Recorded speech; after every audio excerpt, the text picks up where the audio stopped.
Assalaamu calaykum waraxmatullaahi wabarakaatu. Waxaynu halkan kaga hadli doonaa faa'iidooyinka muuska uu leeyahay. Waxaanaynu ku soo koobi doonaa 10 qodob oo muhiim ah.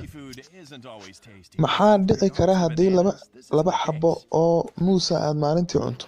Laba xabo oo muus ah haddii aad maalintii cunto maxaa iska bedeli kara jirkaaga? Faa'iidada koowaad ee laga helo cunitaanka muuska waxa weeyaan in aad dhinto culayska jirkaaga ama inaad dhinto baruurta jirkaaga fuulaysa ama miisaankaaga ayaad hoos u dhigaysaa ayuu hoos u dhigayaa muuska.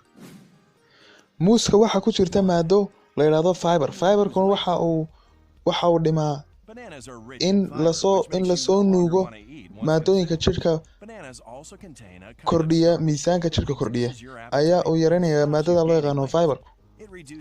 Sidoo kale muuska waxaa ku jirta maado la yiraahdo starch. Maadada starchka la yiraahdo waxay yareynaysaa baahida aad u qabto cuntada. Haddii baahida cuntada aad u qabto ay yaraatana waxaa yaraanaya miisaankii badnaa ee ku fuulay. Waxaa kaloo maadadaasi ay yareynaysaa sokorta ku jirta dhiigaaga iyadoo oo kor u qaadaysa maadada markaas sokorta jirka gelisa ama meelaha loogu talagalay ku xareysa sokorta. Waxaa kaloo ku jirta maadooyin dhowr ah ayaa ku jira oo ugu muhiimsantahay maadada loo yaqaano potassiumtuna waxa ay xoojisaa awoodda xididada dhiigga, gaar ahaan kuwa dhiigga qaada ee geeya jirka oo dhan gaarsiinay ayay awood siinaysaa. Waxaa kaloo muuska ku yar maadada loo yaqaano sodiumta. Maadadaasi waa maado milix ah oo jirkeena haddii ay ku badato keeni karta hypertension iyo dhiigkar wax loo yaqaan. Sida cagsigeed waxaa ku badan maadada loo yaqaano potassiumta. Maadadaasi waxa ay hoos u dhigtaa waxa ay awoodda siisaa wadnaha ayay awooddiisa kor u qaadaa. Cunitaanka la cuno laba xabo oo muusa maalintii waxay kaa yareynayaan dhiigkarka ayay kaa yareynayaan iyo xanuunada ku dhaca wadnaha. Waxaa kale oo la sheegaa daraasado la sameeyey in cuntada ood ku darsato muus ay yareyso xanuunka loo yaqaano shalalka ama qalalka loo yaqaano ayaa ay yareynayaan. Qiyaas ahaan waxay ku sheegeen 40% in uu hoos u dhigi karo shalalka ama qalalka.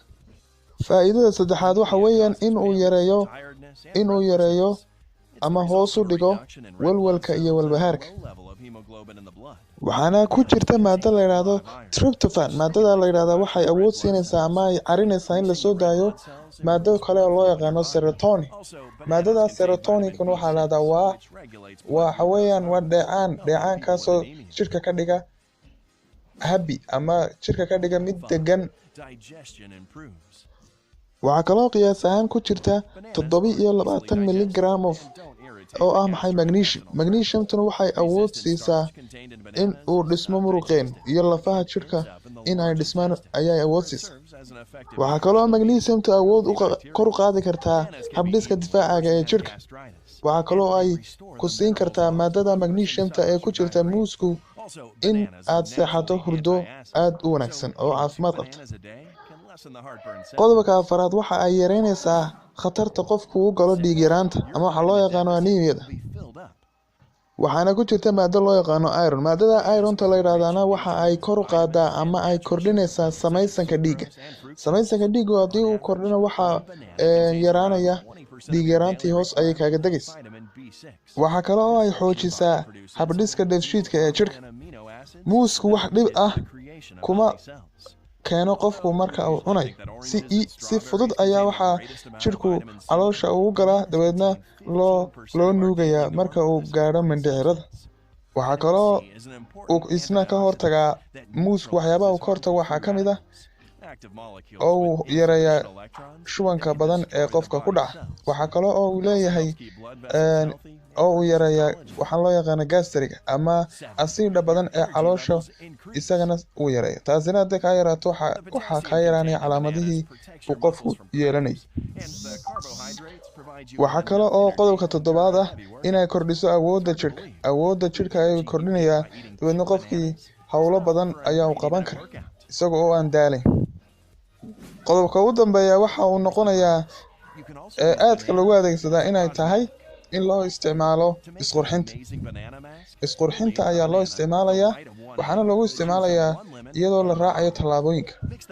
Waxaad soo qaadanaysaa muus baad soo qaadanaysaa, waxaad soo qaadanaysaa xabad beed ah, waxaad soo qaadanaysaa xabad liina, sidoo kale waxaad soo qaadanaysaa saliidda noocan Olive-ka loo yaqaan.